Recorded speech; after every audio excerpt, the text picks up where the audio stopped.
তাদের এই ত্রুটিগুলো থাকবে। মাসুদ ভাই, আমি শুধু একটু মনে করাই, এই রাহুল কিন্তু একবার আমার সাথে ডিবেটে এসে 2-3 দিন পরে যখন সে বুঝছে যে ধরাটা কেমনে খাইছে, এটা তো মূর্খ, বুঝতে মাইর খায় আজ 3 দিন পরে বোঝে।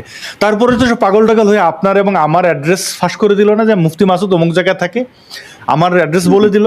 মানে এই তো পুরো জঙ্গি, ট্রেন্ড জঙ্গি। বাংলাদেশে যাই সে জঙ্গিবাদ আমার মনে হয় যে ওখান থেকে নিয়ে এসে ভারতে, মানে তার ওই রকম যদি দুর্বলতা না থাকতো তাহলে তো দেশপ্রেম বা অন্ততপক্ষে ব্যবসার জন্য হলেও পরে সে তো মুর্শিদাবাদেও তো ওই জলসা করে, এটা করতো। কিন্তু তাদের আসলে জঙ্গি কানেকশন এতটা ডিপ যে দেখেন, একটা দেশ যাকে বড় করেছে, যেই দেশের প্রতি দায়িত্ব, আপনি এতদিন ধরে দেশ ছেড়ে এসে এখনো দেশের মানুষকে নিয়ে কথা বলেন, এরা কি পরিমাণে ওই দেশে খেয়ে, ওই দেশে পড়ে, ওই দেশের সাথে খাদ্দারি। মাসুদ ভাই, আমি যদি ভারতে জন্মাইতাম, আপনি যদি জন্মাইতেন মাসুদ ভাই, দেশ ছাড়তে হইতো, পরিবার ছাড়তে হইতো।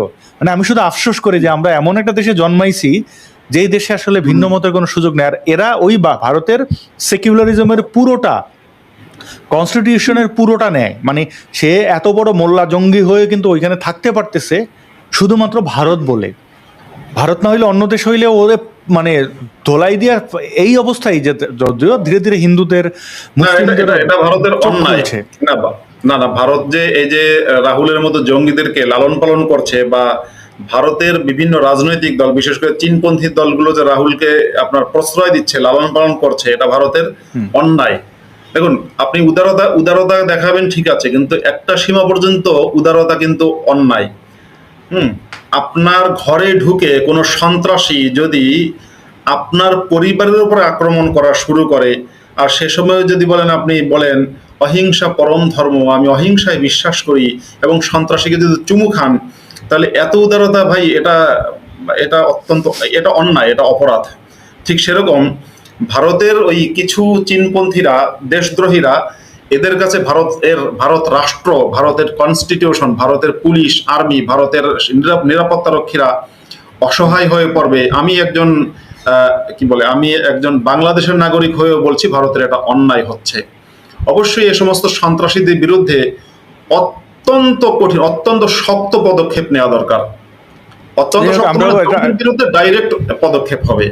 আমরা এটা আশা করি যে ভারত সরকার এই জঙ্গিবাদ নির্মূলে ভূমিকা রাখবে। যদিও এত বড় একটা দেশ টিকে আছে এবং সুন্দরভাবে টিকে আছে, এটার জন্য ভারতের আসলে অনেক কিছুই পোহাতে হয়।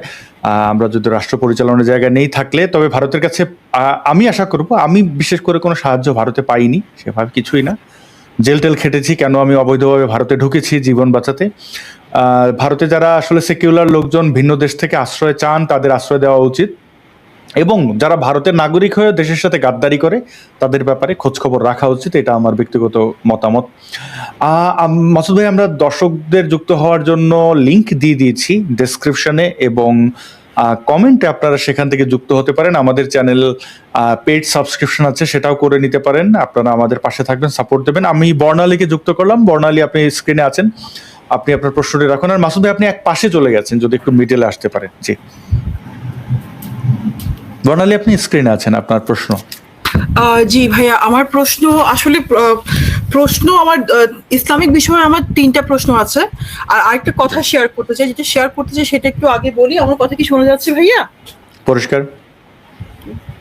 আচ্ছা ভাইয়া, আমি খিলাফতের ভিডিও যেটা আপনারা করেছেন সবাই মিলে, ইশতিহারের যে গ্রুপটা আছে, দেখলাম। তো ভিডিওটা যখন দেখছি, মানে অবভিয়াসলি খুব মজা লাগছে। এটা একটা ঐতিহাসিক ব্যাপার আছে এখানে, হ্যাঁ, যেভাবে আমরা ইতিহাসের গল্প দেখি। তো ঠিক আছে, ওই সময়ের জন্য আচ্ছা বুঝলাম যে খিলাফত ঠিক আছে, কিন্তু ভাইয়া এখন যদি ইটালিয়ানরা বলে যে আমি রোমান এম্পায়ার ব্যাক চাই, জুলিয়াস সিজার ব্যাক চাই, তো এইভাবে যখন এই যে এখন যে খিলাফত চাওয়া হচ্ছে, যারা এখানে মুসলিম ভাইয়ারা যারা দেখছেন, বাপুরা দেখছেন, তাদের কাছে আমার প্রশ্ন হচ্ছে যে আমরা অবভিয়াসলি মানে পাস দেখতে মজা লাগে, ইতিহাস শুনতে মজা লাগে, অনেক মারধর আলেকজান্ডার করেছে, বাট এখন যদি গ্রিস এসে বলে যে আমরা আলেকজান্ডারের যুগ ফেরত চাই, আপনারা যখন বলেন যে আমরা ইসলামিক শাসন ফেরত চাই, কথাটা অনেকটা সেরকম লাগে আমার কাছে।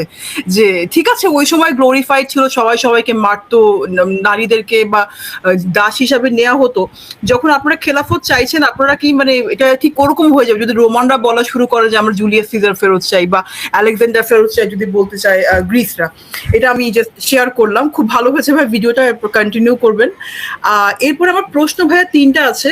একটা হচ্ছে যদি বাবা মারা যায়, যেমন আমার আব্বা ক্যান্সারে মারা গেছেন, এটা আমার জন্য মানসিকভাবে আসলে খুবই দুঃখজনক, এবং আমি একমাত্র সন্তান হওয়াতে, আমার ভাইরা দেশের বাইরে থাকেন বলে আমাকে শারীরিকভাবেই তাকে পুরোপুরি, বা মাও নেই আমার, তো মেন্টাল পুরো সাপোর্টটা আমাকে দিতে হয়েছে, শারীরিক সাপোর্টটা, মানে তার টয়লেট ক্লিন করা থেকে শুরু করে, মানে বাবাকে একদম নিজের সন্তানের মতো করে আমি দেখেছি ওই সময়টাতে। হ্যাঁ, এরপরে আসলে যখন আমার বাবা মারা গেলেন, তখন হচ্ছে যে আমাকে আমার আত্মীয় স্বজন যারা ছিলেন, বা যারা হুজুর, যারা অবভিয়াসলি মারা গেছেন, তো আমাকে কেউ সেখানে, মানে আমাকে বললেন যে আমার বাবার লাশ নাকি দেখা আমার জন্য হারাম, এবং গোসলের সময় আমি থাকতে পারবো না।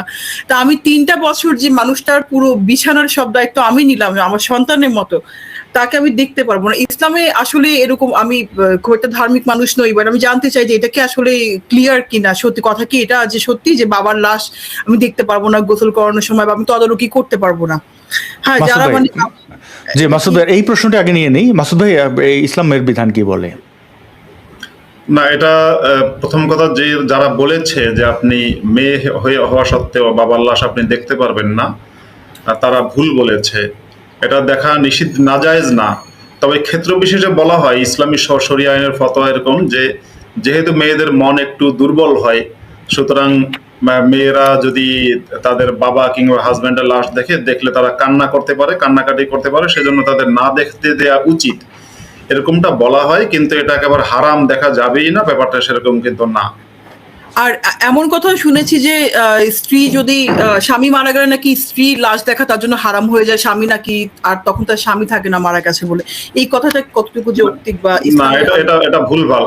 না, এটা ইসলামের ফতোয়া না। এটা, হ্যাঁ, এটা সমাজের লোকেরা নিজেরা কিছু ফতোয়া বানায়, এটা সেরকমই একটা ফতোয়া। ভাইয়া, এবং আমার আরেকটা প্রশ্ন আছে, সেটা হচ্ছে যে ভাইয়া ওই যে কুকুর বিড়ালের ব্যাপারটা, যে কুকুর পালা হারাম কেন হবে, কিংবা কুকুরের সামনে মানে মানে এটার ফতোয়া কি, বা এটার হাদিস কি, সহিহ হাদিস কি বা কি, এগুলো যদি একটু আমাকে বলতেন কুকুরের ব্যাপারটা। হ্যাঁ, কুকুরকে ইসলামে কুকুর এবং শূকরকে নাপাক প্রাণী হিসেবে বিবেচনা করা হয়, এবং নাপাক প্রাণী এবং কুকুরকে ঘৃণিত প্রাণী হিসেবে ইসলামে চিহ্নিত করা হয়েছে। কারণটা কি ভাইয়া, কোনো রেফারেন্স? মুহাম্মাদের ভাষ্য, মুহাম্মদ বলেছে কুকুর হচ্ছে নাপাক জিনিস খায়, এবং আল্লাহ কুকুরকে নাপাক হিসেবেই তৈরি করেছেন। আর কুকুরের সাথে শয়তান ভর করে বেশি, কুকুরের কাছে নাকি শয়তান থাকে বেশি, এটা মুহাম্মদ বলেছে। আর কুকুর পালন করা ইসলামে হারাম। কুকুরকে ঘরের মধ্যে রাখা বা ঘরের মধ্যে ঢুকানো, বিছানায় একসাথে কুকুরকে নিয়ে শোয়া, এটা ইসলামের সম্পূর্ণরূপে হারাম। আর কুকুর পালন করার কয়েক কিছু শর্ত সাপেক্ষে জায়েজ আছে কুকুর পালন করা। সেই শর্তগুলো একটা হচ্ছে আপনার ঘর পাহারা দেওয়ার জন্য, কিন্তু সেক্ষেত্রেও শর্ত হচ্ছে কুকুরকে ঘরের মধ্যে ফ্যামিলির সদস্যদের মতো রাখা যাবে না, যেটা ইউরোপিয়ানরা করে বা আমেরিকানরা করে। দ্বিতীয়ত, কুকুর আপনার জমি পাহারা দেওয়ার জন্য আপনার কুকুর পালা জায়েজ আছে। আর তৃতীয়ত হচ্ছে শিকার ধরে আনা, মানে কুকুর দিয়ে ধরুন যে কোনো খরগোশ বা অন্য কোনো শিকার ধরে আনা, এই শিকার করা, ঘরবাড়ি পাহারা দেয়া কিংবা জমি পাহারা দেয়া, এই 3 কাজের বাইরে কুকুর লালন পালন করা একেবারেই জায়েজ নেই, সম্পূর্ণরূপে হারাম। ভাইয়া, আরেকটা প্রশ্ন হচ্ছে যে আমি একটা হাদিস পড়েছিলাম অনেক আগে, সেটা হচ্ছে যদি স্ত্রী শারীরিক সম্পর্ক করতে অনাগ্রহ প্রকাশ করে তার স্বামীর প্রতি, সেক্ষেত্রে নাকি ফেরেশতারা এসে তাকে লানত করে। তো ভাইয়া, সেই ক্ষেত্রে যদি কোনো স্বামী, যেহেতু ইসলামে 4টা বিয়ে জায়েজ করা আছে, যে আচ্ছা মানলাম সব নিয়মকানুন মেনেই তিনি 4টা বিয়ে করেছেন, 4 স্ত্রীকে তিনি খুব সুখে রাখছেন, কিন্তু যদি এমন হয় যে যেহেতু নারীদের মানে সেক্সুয়াল সাইকেলটা তো এক এক সময় খুব বেশি হাই থাকে, ধরেন 3 জনেরই এবার 4 জনেরই সেম সাইকেল পড়ে গেল, এবং একজনের স্ত্রী বললেন যে আমিও চাই, আমি এখন 4 জনের সাথে, সে তো আর সম্ভব না সাধারণ দৃষ্টিভঙ্গি থেকে চিন্তা করতে গেলে। তো সেই ক্ষেত্রে ভাইয়া, তো যদি স্ত্রী স্যাটিসফাইড না হয় হাজবেন্ডের দ্বারা, তো সেই ক্ষেত্রে ইসলামে কোনো বয়ান বিধান কি আছে, মানে ফেরেশতারা তখন কি করবে? যেহেতু হাজবেন্ডের ক্ষেত্রে তো, ওয়াইফের ক্ষেত্রে লানত করবে, বাট হাজবেন্ডের ক্ষেত্রে কি হবে ব্যাপারটা? সেক্ষেত্রেও ওয়াইফকেই লানত করবে, কারণ ওয়াইফের ক্ষেত্রে তো মানে ধরুন স্ত্রীর ডিজায়ার আছে, কিন্তু হাজবেন্ড তার ডিজায়ারটা ফুলফিল করতে পারছে না, বা হাজবেন্ড হয়তো এই মুহূর্তে স্ত্রীকে সময় দিতে পারছে না, তখন স্ত্রী যদি হাজবেন্ডকে জোরাজুরি করে তাহলে স্ত্রীর উপরে লানত আসবে, কারণ তখন তুই তখন স্ত্রীকে বলবে তুই তো লুচ্চা, এত এত এত তো চাহিদা থাকবে কেন, এত ডিজায়ার থাকবে কেন, অপেক্ষা কর, ধৈর্য ধর। আচ্ছা ভাইয়া, তাহলে এরপরে আমরা আপনি হ্যাঁ জি, থ্যাংক ইউ এরপরে আপনি ভাইয়া। যে আপনি যে আরেকটা জিনিস বললেন যে পুরুষ যদি তার স্ত্রীকে বিছানায় চায় আর স্ত্রী যদি অস্বীকার করে তাহলে সেক্ষেত্রে আল্লাহ ফেরেশতারা লানত করে। এখন দেখুন, ইসলামের দৃষ্টিভঙ্গি অনুযায়ী কিন্তু এটা সঠিক। অ্যাজ এ হিউম্যান বা অ্যাজ এ হিউম্যানিস্ট বা অ্যাজ এ ফেমিনিস্ট আমি এটাকে এর সাথে এটা চরমভাবে নিন্দা করি মোহাম্মদের এই বর্বর আইনকে। কিন্তু ইসলামের দৃষ্টিকোণ অনুযায়ী কিন্তু সঠিক। কারণ কি, ইসলাম বলছে যে যখন কোনো পুরুষ কোনো নারীকে বিয়ে করছে তখন বলা হচ্ছে যে বিয়ের সময় সে একটা দেনমোহর দেয়, যেটাকে আরবিতে বলে আজরুর বা উজুর। উজুর মানে হচ্ছে পারিশ্রমিক। একটা পারিশ্রমিক বা একটা মজুরি দেয়। এটা এমন একটা মজুরি যে মজুরির বিনিময়ে নারীর দেহটাকে ওই পুরুষ সারা জীবনের মতো খরিদ করে নিয়েছে। তার কাছ থেকে পুরুষ তার নিজের মতো করে তাকে যৌন সম্ভোগ করার সমস্ত অধিকার পুরুষের হয়ে গেছে, নারীর কিছুই নেই। নারীর সমস্ত সত্তাটাই পুরুষের কাছে বিলীন হয়ে গেছে। তো সেই অবস্থায় যে পুরুষ, এজন্য পুরুষ তালাক দিলে তালাক হয়, নারী তালাক দিলে তালাক হয় না। পুরুষ যদি উচ্চস্বরে কথা বলে তাহলে নারী কিছুই করতে পারবে না, কিন্তু নারী যদি উচ্চস্বরে কথা বলে পুরুষ তাকে পেটাতে পারবে। পুরুষ যদি ঘর থেকে বেরোতে চায় তাহলে নারীর অনুমতি লাগবে না, কিন্তু নারী যদি ঘর থেকে বেরোতে চায় পুরুষের অনুমতি লাগবে। এমনকি নারী যদি বাপের বাড়িও যেতে চায় সেক্ষেত্রে তার হাজবেন্ডের অনুমতি লাগবে।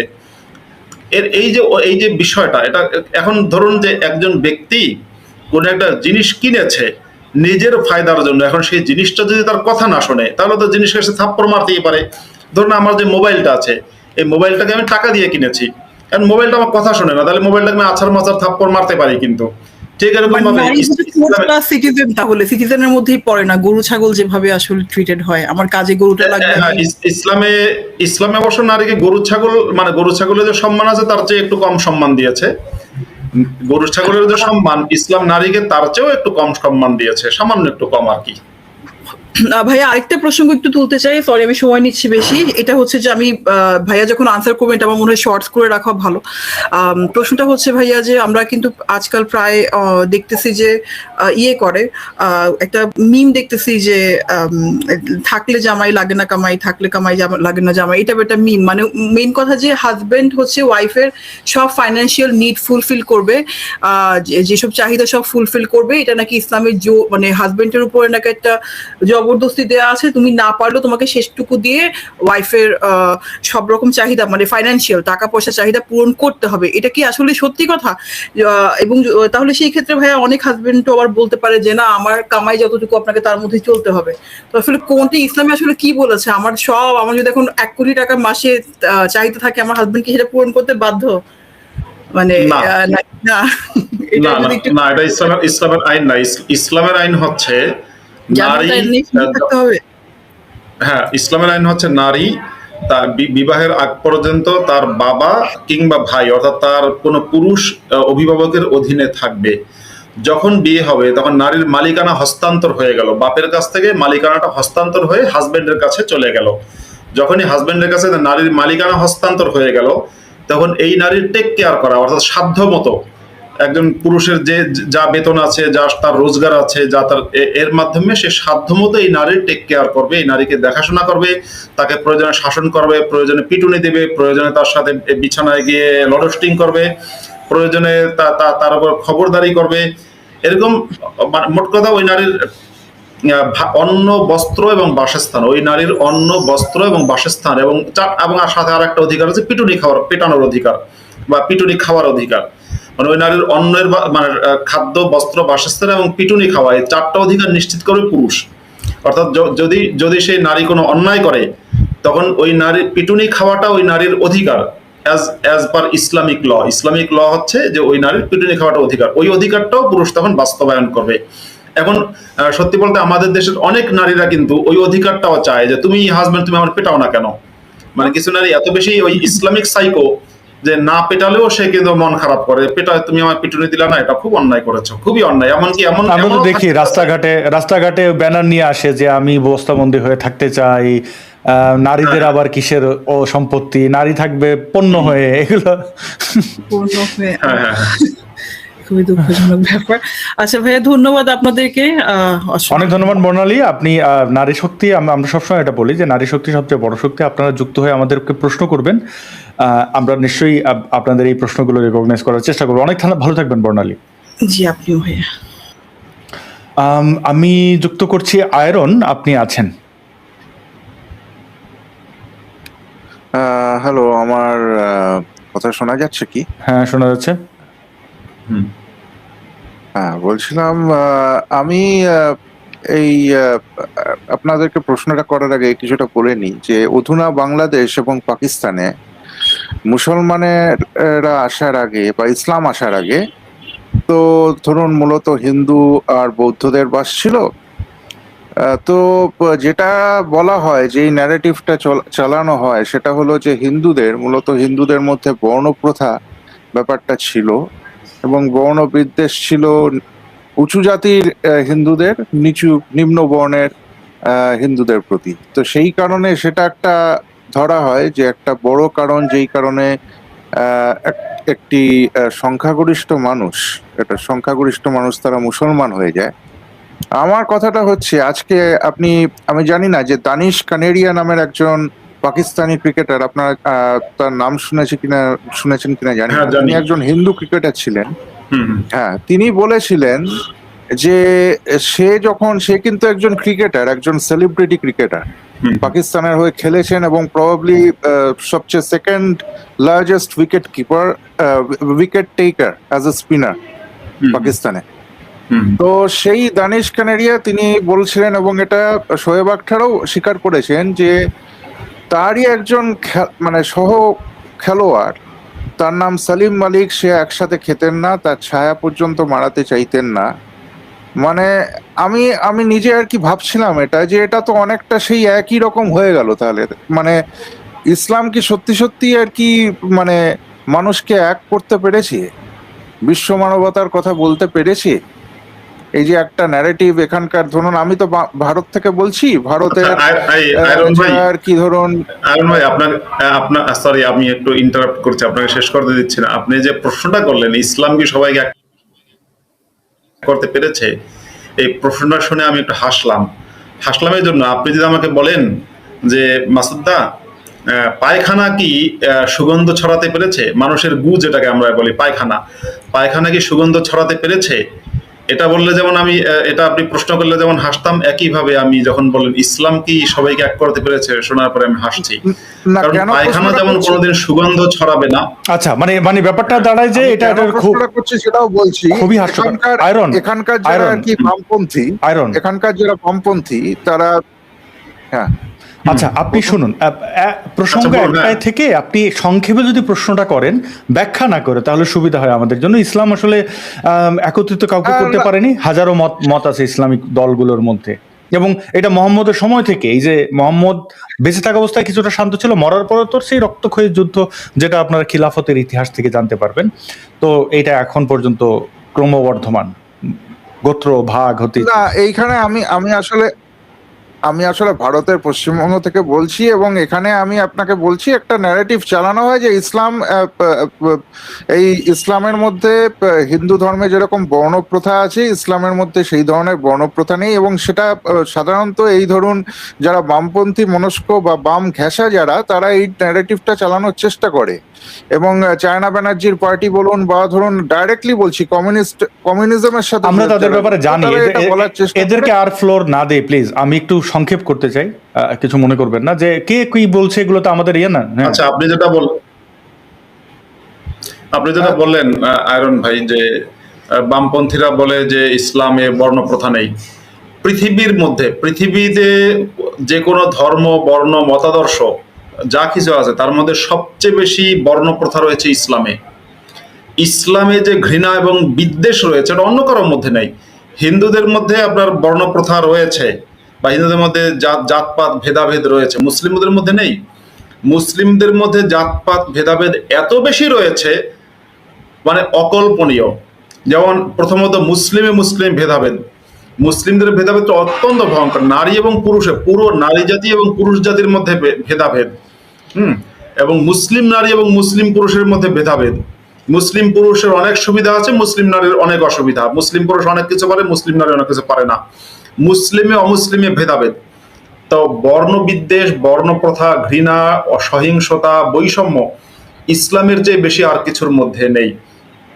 আপনাদের ভারতের বামপন্থীরা, আপনি যাদের কথা বলছেন, বা চায়না ব্যানার্জির কথা বলছেন, দুঃখের বিষয় হচ্ছে এদেরকে আপনারা ভারতীয়রাই উদারতার নামে, মানে আমার এক শিক্ষক ছিলেন মাদ্রাসায়, উনি মাঝে মাঝে বলতেন তাকওয়ার ডায়রিয়া, মানে কিছু কিছু মানুষকে নিয়ে উনি ঠাট্টা করতেন যে এত বেশি আল্লাহর ভয়, এত বেশি আল্লাহর ভয় দেখায় যে ওটা আসলে আল্লাহর ভয় না, ওটা ডায়রিয়া শুরু হয়েছে। তা আপনাদের ভারতের যে সেকুলারিজম, এই সেকুলারিজমটা সঠিক আছে, আমি সেকুলারিজমকে সঠিক মনে করি, এবং ভারত সেকুলার থাকুক, আমিও তা চাই, কিন্তু সেটার জন্য সেকুলারিজমের ডায়রিয়া না হয় যে আপনাদের ভারতীয়রা যেভাবে আপনারা চায়না ব্যানার্জির মতো উগ্র জঙ্গিকে বা বিভিন্ন ইসলামপন্থীদেরকে যেভাবে গ্লোরিফাই করার চেষ্টা করে ভারতীয়রা যেভাবে আপনার কি বলে চীনপন্থীদেরকে গ্লোরিফাই করার চেষ্টা করে, বা যখনই কোনো ইসলামিক সন্ত্রাসী হামলা হয় তখন আমি দেখলাম এই যে আপনাদেরই ভারতের টিভি চ্যানেল এবিপি আনন্দ চ্যানেলের যে জনপ্রিয় যে সঞ্চালক এবং এবিপি আনন্দের একজন শীর্ষ ব্যক্তিত্ব সুমন বলছেন যে ইসলাম এগুলো শেখায় না, ইসলাম সন্ত্রাস শেখায় না। এই যে ন্যারেটিভ গুলো আপনাদের, এটা কি মানে কেন আপনারা কি ইসলামের হাতে, মানে ভারতীয় ইসলামের হাতে আরো বেশি বাস খেতে চান? মানে এই জন্য আমার এক ইমাম বন্ধুর কথা মনে পড়ছে। আমার এক ইমাম বন্ধু, মানে সে মসজিদের ইমাম কিন্তু সে নাস্তিক। তো একদিন ফোন আলাপে আমাকে বলছিল যে ভাই 1400 বছর ধরে এই মুসলমানরা মানে পৃথিবীর হিন্দু, বৌদ্ধ, খ্রিস্টান, ইহুদিদেরকে কচুকাটা করার পরে বোঝাইতে পারলো না যে ইসলাম অশান্তির ধর্ম, যত মারে ততই বলে ইসলাম শান্তির ধর্ম। পাকিস্তান পুলওয়ামায়, তারপরে আপনার পাঠানকোটে, এবং রিসেন্টলি আপনার পহেলগামে, এবং এর আগে হোটেল তাজে মুম্বাই হামলা, বিভিন্ন সময়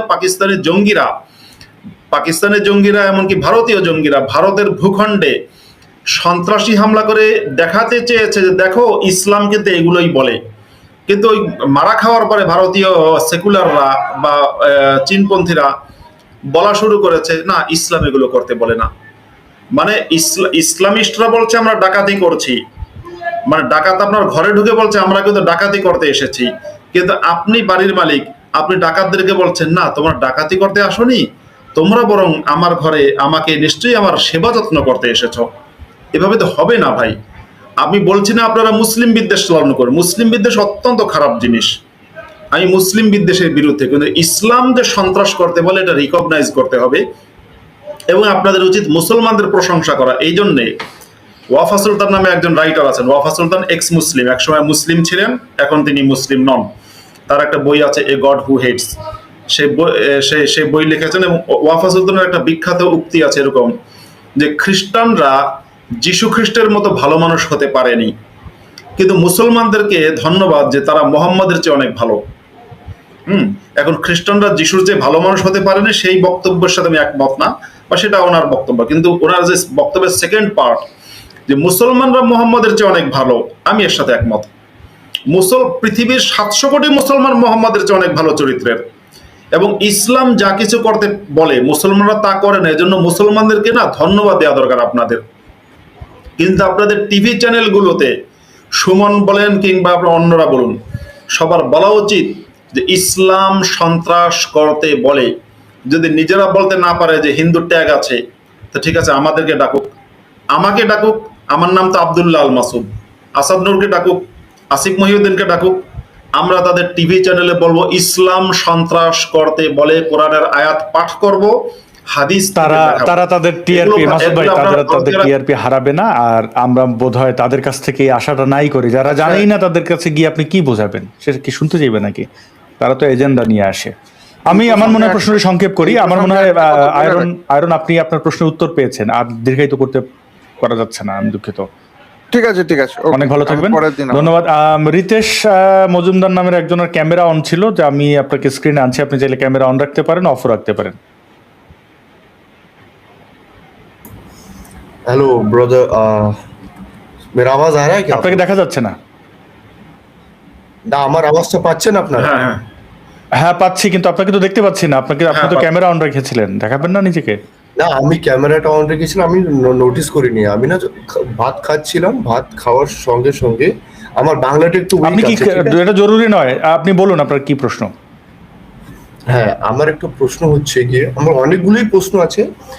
একটা প্রথমত যে পেহেলগামে যে হামলা, হ্যাঁ, আমার পেহেলগামে যে অ্যাটাকটা হয়েছে, তো যে মুসলমানরা যে আসছে, আমি একটু নাস্তিক, প্রথমত আমি এটা ক্লিয়ার করে দিই, যে বেশিরভাগ যে মুসলমানরা বলছেন যে টেররিজমের কোনো ধর্ম হয় না, কিন্তু পেহেলগামে ধর্ম চেক করে কিন্তু মারা হয়েছে। ইভেন কি প্যান্ট খুলে চেক করা হয়েছে যে মানে যে মুসলমানই যেটা করে সেটা আছে কিনা, কালমাও পড়তে বলা হয়েছে। যখন কোনো কিছু ভালো হয় তখন মুসলিমরা ক্রেডিট নেওয়া শুরু করে দেয় যে অমুক লোক যে ভালো কাজ করছে সে একজন মুসলমান ছিল। যখন আমাদের ভারতবর্ষে প্রেসিডেন্ট ছিলেন ডক্টর এপিজে আব্দুল কালাম, যে এপিজে আব্দুল কালাম মুসলমান ছিলেন, তখন কিন্তু এটা বলছেন না যে পলিটিক্স হ্যাজ নো রিলিজিয়ন, সেটা কেউ কিন্তু একসেপ্ট করছেন না। তো আমার প্রশ্ন হচ্ছে যে জাকির নায়েক একটা যে আয়াত আছে শায়দ চ্যাপ্টার নাম্বার 9 ভার্স নাম্বার 5 এরকম কিছু, একটু maybe I am wrong, correct me if I am রং। তো ওইখানে আপনি উনি সংক্ষেপে বলেন যে প্রশ্নটি করুন। হ্যাঁ, ওইখানে যে উনি বলছেন যে কোরআন কখনোই টেররিজমকে প্রমোট করে না, ওটাকে যে ব্যাখ্যাটা উনি দিয়েছেন ওই আসল ব্যাখ্যাটা কি আমি সেটা জানতে চাই। উনি যে দেখুন, আপনি ব্যাখ্যাটা দিয়েছেন, জাকির নায়েককে কোট করলেন, কি ব্যাখ্যা দিয়েছেন আমরা তো জানি না। আপনি প্রশ্নটা সংক্ষেপে করুন, আপনি কি জানতে চান? জাকির নায়েক কি বলেছে তাও বলতে পারছেন না, কি করে বুঝবো কোন ব্যাখ্যা সে দিয়েছে জাকির নায়েক?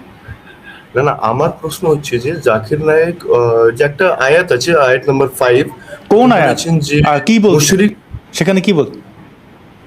মুশরিকদের ধরে মারো যেখানে। আচ্ছা, না সে আয়াতটা আমি জানি। হ্যাঁ, হ্যাঁ, উনি না, ঠিক বলেছেন আছে, আমি আয়াতটা বুঝতে পেরেছি। চ্যাপ্টার নাম্বার 9 আয়াত নাম্বার 5। হ্যাঁ হ্যাঁ হ্যাঁ হ্যাঁ, হ্যাঁ, তো মুশরিকদের ধরে মারো, উনি বলেছেন যে দেয়ার ওয়াজ আ ট্রিটি, জুইশদের সঙ্গে একটা ট্রিটি ছিল, সেই ট্রিটিটা যখন জুইশরা ভেঙে দেয় তখন 4 মাসের জন্য সময় দেয়, তারপরে অ্যাটাক করে, সেই জিনিসটা বলছে। সেটা কি সঠিক? সেই প্রশ্নটা আমার জানতে চাই। যখন আমি কারোর সঙ্গে যখন ডিবেট করি, ঠিক আছে, তখন আমি এই জিনিসটা বলি যে এরকম লেখা আছে, তখন ওই জাকির নায়েকের যে রেফারেন্স গুলো আমাকে দেখানো হয়, তো আমি সেখানে ওকে ওকে মাসুদ ভাই, আপনি বুঝতে পেরেছেন ওই আয়াতের ব্যাখ্যাটাকে, যে ইহুদি মানে ইহুদি এবং খ্রিস্টানকে যেখানে যেখানে পাও সেখানে মারো, এমনকি উৎপেট থাকে, এরকম কথাবার্তা আছে। এগুলো কি নির্দিষ্ট প্রেক্ষাপটের জন্য নাকি সকল সময়ের জন্য? এগুলো নির্দিষ্ট প্রেক্ষাপট, কিন্তু এটা এই নির্দিষ্ট প্রেক্ষাপটে এলেও ওটা ইসলামের কি বলে সার্বজনীন হুকুম। আর ভাই যে প্রথম যেটা বললেন যে যখনই কোনো সন্ত্রাসী ঘটনা ঘটে তখনই ভারতের একদল বলা শুরু করে যে টেরোরিজমের কোনো রিলিজিয়ন নেই বা সন্ত্রাসের কোনো ধর্ম নেই। এই কথাটা ভুল। ইনফ্যাক্ট আমি দেখলাম যে ভারতের একজন চীনপন্থী নেতা, উনি হচ্ছেন শতরূপ ঘোষ, নরেন্দ্র মোদীর ভিডিও দেখেছেন। নরেন্দ্র মোদীও বলেছেন যে সন্ত্রাসের কোনো ধর্ম নেই। কিন্তু আসলে নরেন্দ্র মোদী বলুক কিংবা যেই বলুক, সন্ত্রাসের ধর্ম আছে। আমি বলে দিচ্ছি, সন্ত্রাসের ধর্ম আছে এবং সেই ধর্মের নাম হচ্ছে ইসলাম। এখন তারপরে আমরা দেখি যে কিছু মুসলিমদেরকে দেখিয়ে বলা হয় যে দেখো এই মুসলিমরা তো সন্ত্রাসী না। কিন্তু একটা কথা ভুলে গেলে চলবে না, যে কথাটা আমি বারবার বলি, ইসলাম একটা সন্ত্রাসের মতাদর্শ, কিন্তু সব মুসলিমরা সন্ত্রাসী না, এটা সত্যি। এবং সব মুসলিমরা মুসলিমও না। যেমন ধরুন, আপনি বলেন এপিজে আব্দুল কালামের কথা। এপিজে আব্দুল কালাম যেভাবে জীবনযাপন করেছেন, তার জীবনযাপনটা কোনো মুসলমানের জীবনযাপন না। তাকে আপনি মুসলমানের উদাহরণস্বরূপ দেখাতে পারবেন না। এপিজে আব্দুল কালাম কোনোদিনই কোনো ভাষণে বলেননি আমি মুসলমান বলেননি, ঠিক আছে? সুতরাং তিনি একজন ভারতীয়, তিনি মুসলমান নন। একইভাবে আমরা খুব রিসেন্ট ঘটনা যদি দেখি, যে সোফিয়া কুরেশি নামের যার নেতৃত্বে ভারত অপারেশন সিন্দুর পরিচালনা করলো, ভারতের আর্মি এবং ভারত ফোর্স, সোফিয়া কুরেশি এবং হচ্ছে ভূমিকা সিংহ, দুজন দুই ধর্মের মানুষ, একজন মুসলিম একজন শিখ, এটা বলা হচ্ছে। কিন্তু দেখুন, সোফিয়া কুরেশিকে আপনি যদি মুসলমানের উদাহরণ হিসেবে তুলে ধরেন, আচ্ছা শুনুন, সোফিয়া কুরেশিকে আপনি যদি ইসলামের উদাহরণ হিসেবে তুলে ধরতে পারবেন না। ইসলাম সোফিয়া কুরেশিকে বলেনি এভাবে ওড়না ছাড়া বোরকা ছাড়া চলতে। ইসলাম বলেনি এভাবে আর্মিতে জয়েন করতে। ইসলাম বলেনি এভাবে মানে কি বলে অমুসলিম দেশের কাফের দেশের পক্ষে থেকে মুসলমান দেশের বিরুদ্ধে যুদ্ধ করতে, এরা বলেনি। তো সুতরাং সোফিয়া কুরেশি যেভাবে একটা কাফের দেশের পক্ষ নিয়ে একটা মুসলিম দেশের বিরুদ্ধে অ্যাটাক করেছে, মুসলমান পাকিস্তানের বিরুদ্ধে, এতে অলরেডি সোফিয়া কুরেশি ইসলাম থেকে খারিজ হয়ে গেছে। এখন ইসলাম থেকে খারিজ হয়েছে মানে সোফিয়া কুরেশি একজন ভালো মানুষ, তাই উনি ইসলাম ত্যাগ করেছেন। হ্যাঁ, ইসলাম ত্যাগের ঘোষণা দিক বা না দিক। এবং যদি সোফিয়া কুরেশি বলে থাকে আমি মুসলিম, তারপর আমি তাকে মুসলমান বলে স্বীকার করি না। এখন কিছু মুসলমান, মানে আপনি ধরেন ওস্তাদ রশিদ খান কিংবা বিসমিল্লাহ খান কিংবা আলাউদ্দিন খান কিংবা আপনার আমির খান কিংবা এই সোফিয়া কুরেশি কিংবা এপিজে আব্দুল কালাম, এরকম কিংবা ধরেন যে কিছু মুসলমানকে দেখিয়ে কোনোভাবে এটা ইসলাম এটা বলতে পারবেন না। ইসলাম হচ্ছে তাই যা করেছে মোহাম্মদ, ইসলাম হচ্ছে তাই যা আছে লেখা আছে হাদিসে এবং কোরআনে। আর জাকির নায়কের যে কথাটা বললেন 9 নম্বর সূরা 5 নম্বর আয়াত, সেখানে বলা হচ্ছে ফাইদান সালাখাল আশহুরুল হুরুম ফাকতুলুল মুশরিকিনা হাইসু ওয়াজাদতুমুহুম ওয়াখুযুহুম ওয়াহসুরুহুম ওয়াকউদু লাহুম কুল্লা মারসাদ। যখন হারাম মাস অতিবাহিত হয়ে যাবে তখন মুশরিকদেরকে বলা হয়নি, বিশ্বাসঘাতকদেরকে বা চুক্তি ভঙ্গকারীদেরকে। আপনার দেখতে হবে আপনার বক্তব্যটা কি। বলা হচ্ছে মুশরিকদেরকে যেখানে পাও সেখানে হত্যা করো, তাদেরকে অবরুদ্ধ করে রাখো এবং অতর্কিত আক্রমণ করো, ঘাটিতে প্রত্যেকটা পয়েন্টে ওত পেতে থেকে তাদের উপর আক্রমণ করা, হামলা করো, এটা বলা হয়েছে। আজকে যদি আমি বলি যে কথার কথা বলি যে প্রত্যেক পাকিস্তানিকে যেখানে পাও সেখানে হত্যা করো, এখন আপনি যদি বলেন না আসলে পাকিস্তানি বলতে বোঝানো হয়েছে যে যারা যারা যারা যারা আমাদের শত্রু তাদের কথা, কিংবা পাকিস্তানি বলতে বোঝানো হয়েছে আসলে ইহুদি, কিংবা পাকিস্তানি বলতে বোঝানো হয়েছে আসলে কৃষ্ণাঙ্গ, এটা তো হবে না। যেখানে স্পষ্ট মুশরিকদেরকে যেখানে পাও, তার মানে তাদেরকে হত্যা করার কারণ হচ্ছে তারা মুসলমান না। এই সূরার প্রথম থেকে ফাসিহু ফিল আরদি আরবাআতা আশহুরিন ওয়া'লামু আন্নাকুম গায়রু মু'জিজিল্লাহি ওয়া আন্নাল্লাহা মুখজিল কাফিরিন। প্রথম আয়াত, দ্বিতীয় আয়াত, একেবারে আপনি 5-6টা আয়াত পর্যন্ত পড়বেন, একেবারেই ক্লিয়ার। মুহাম্মদ অমুসলিম হওয়ার কারণে তৎকালীন মুহাম্মদ যখন মক্কা দখল করে নিয়েছে, অমুসলিম হওয়ার কারণে তাদের বিরুদ্ধে হত্যার ফতোয়া জারি করেছে এবং সময় দিয়েছে যে 4 মাসের মধ্যে ইসলাম গ্রহণ করো, নয়তো প্রত্যেকের গলা কাটা যাবে। এবং সেই সময় মোহাম্মদের সাবেক প্রেমিকা উম্মে হানির যে হাজব্যান্ড, সে কিন্তু পালিয়েছে। মোহাম্মদের সাবেক প্রেমিকা উম্মে হানির যে হাজব্যান্ড ছিল, সে তখন পালিয়েছে, কারণ সে ইসলাম গ্রহণ করবে না, তাই পালিয়েছে। আশা করি রিতেশ মজুমদার আপনি আপনার উত্তর পেয়েছেন। আর কোনো প্রশ্ন নয়, একটা না, আমি দুঃখিত। আর আরেকটা আপনাকে যুক্ত করার কারণ হচ্ছে আপনি প্রাইভেট মেসেজে কয়বার লিখেছেন বলুন তো? আপনি লিখেছেন যে ভাই I am from India please. কেন লিখেছেন? স্প্যাম কেন করেছেন? আপনি কি বেসিক ভদ্রতা জানেন না? আপনার কেন মনে হচ্ছে যে আপনি বলছেন যে এখানে আপনার খুব I have some serious question, আপনার কেন মনে হচ্ছে আপনি যে প্রশ্নটা করেছেন এটা খুব সিরিয়াস, অন্যদেরকে ডিঙিয়ে আপনাকে নিতে হবে, কেন মনে হচ্ছে? এটা তো স্প্যাম করেছেন, আপনি বিরক্ত করেছেন আমাকে, এটা কেন করেছেন? আপনাকে যুক্ত করলাম এই জন্য, আপনার কোনো ব্যাখ্যা শুনুন। আপনার সাথে আমি ভদ্র মানুষ বলে আপনাকে আমি প্রথমে অপমানটা করলাম না, এখন আমি বললাম যে স্প্যাম করবেন না, অভদ্রতা করবেন না। এখানে ঢুকেছেন আপনি, আপনার সময় আপনি পাবেন, অন্য যারা আছেন সবাই সম্মানিত, আপনাকে তাদেরকে ডিঙিয়ে আপনাকে কেন যুক্ত করব? আমি এই জিনিসটা আপনাকে না করার জন্য অনুরোধ করছি, ভবিষ্যতে আর কোনোদিন করবেন না, নইলে আর জীবনে কোনোদিন যুক্ত করা হবে না। ভালো থাকবেন।